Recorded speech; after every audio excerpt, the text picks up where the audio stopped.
Find the right strategy for solving problems. Questions that would be answered. What does it mean to create a strategy for solving problems? Why is it important to establish a strategy for solving problems? How do I create a strategy for solving problems? Connect with me via WhatsApp, +234 703 247 4726, to get more interesting videos.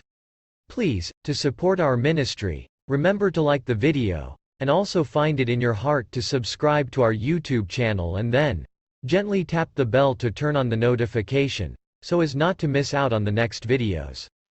Imagine Princely Prints, a small print shop owned and operated by the Prince family. The Prince family prints everything on standard computer paper, but word on the street is that customers want more options than that. This gets the Princes thinking about what products they could be printing. Putting their heads together, the Princes come up with a whole bunch of different products they could print, including business cards, glossy photos, stickers, oversized posters, and even hats and shirts. So, what's their next step? Let's pick. When deciding how to solve a problem, start by creating a problem statement, a few short but detailed sentences about your problem.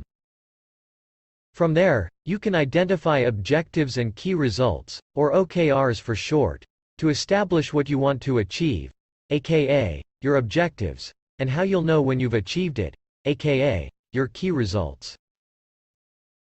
Once you have all those figured out, it's time to figure out how you'll actually reach those objectives to solve your problem. To do that, you'll need a strategy. To find the right strategy, start by coming up with a lot of ideas of what you could do. This is known as expansive thinking. Then, once you have a lot of ideas of what you might do, narrow these down to the ones that you should do. This is called reductive thinking. By brainstorming a lot of ideas for solving your problem, and then narrowing these down to the ones that might work best, you can create a strategy to help you achieve your objective and solve your problem. Before sitting down for a big brainstorm session, find out as much as you can about the problem you are trying to solve. Ask others involved in the decision-making process to do so on their own, too. There are many ways to prepare for your brainstorm. First, explore and analyze any existing data to find clues as to what might be a good solution. See if there's been research done about your problem, or problems similar to it. Check trade journals, newspapers, credible industry websites, and other places where this information may have been published. Talk to people who would know about solving the problem. Conduct interviews, informal ones are perfectly fine, with a diverse group of people, for instance, team members, managers, and customers, to get a variety of perspectives. Finally, look to parallel worlds, where this problem has been solved before. Go beyond your industry. When people wanted to create swimsuits that allowed for faster swimming, they looked beyond swimwear, at ocean animals. Once you've gathered information about your problem, hold a brainstorming session to come up with potential solutions. Invite a diverse group of people from different backgrounds, for different perspectives, ideas, and opinions.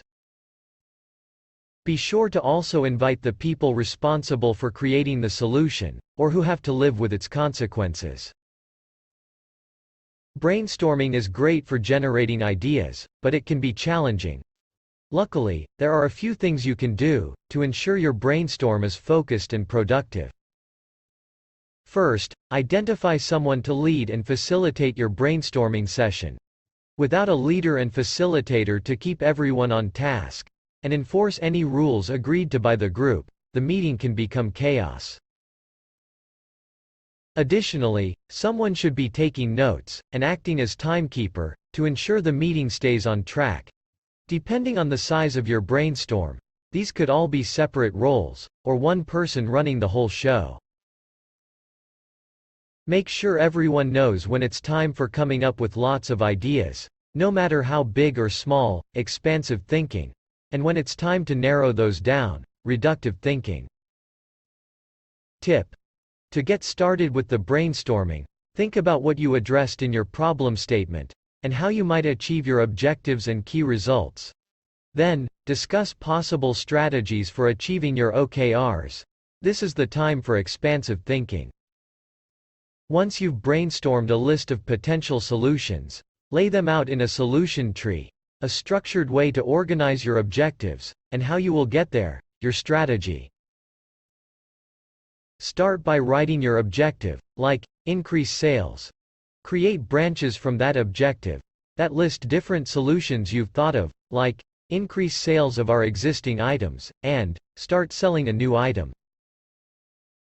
From each of these solutions, create branches that detail strategies that could help. For, increase sales of our existing items, strategies could be, attract new customers in a specific region, and, expand to a new region. Then, for, sell new things, you might say, start selling new products, and, start offering new services. Make sure your strategies don't repeat to avoid any confusing overlap. If all goes well, you'll end up with a few solutions, and strategies that sound good. To decide which ones to invest your effort in, a prioritization map can help. A prioritization map lets you plot out ideas, based on what level of impact they'll have, and what amount of effort they'll take to achieve, helping you reduce a large number of potential ideas to a smaller list of prioritized solutions. Take a piece of paper, or create a document, and draw a graph with one vertical line, and one horizontal. Label the vertical axis, impact, and the horizontal one, effort. Then list out all your solutions, and plot them on the graph. As you plot out your solutions on the graph, you'll begin to see which ideas you should consider, and which are less worthwhile. Solutions that are high impact and high effort will likely be the main part of your strategy. Ones that are high impact and low effort are quick wins, and good for building confidence in your team and stakeholders. Solutions that are low impact and low effort should be kept low priority, and focused on only when you have a little free time. Solutions that are low impact and high effort are probably not worth your time, and can be discarded. Do this now. Before you decide on a strategy, you'll want to brainstorm, but remember there's stuff to prepare, even before you brainstorm. So, let's make a pre-brainstorm to-do list. Okay,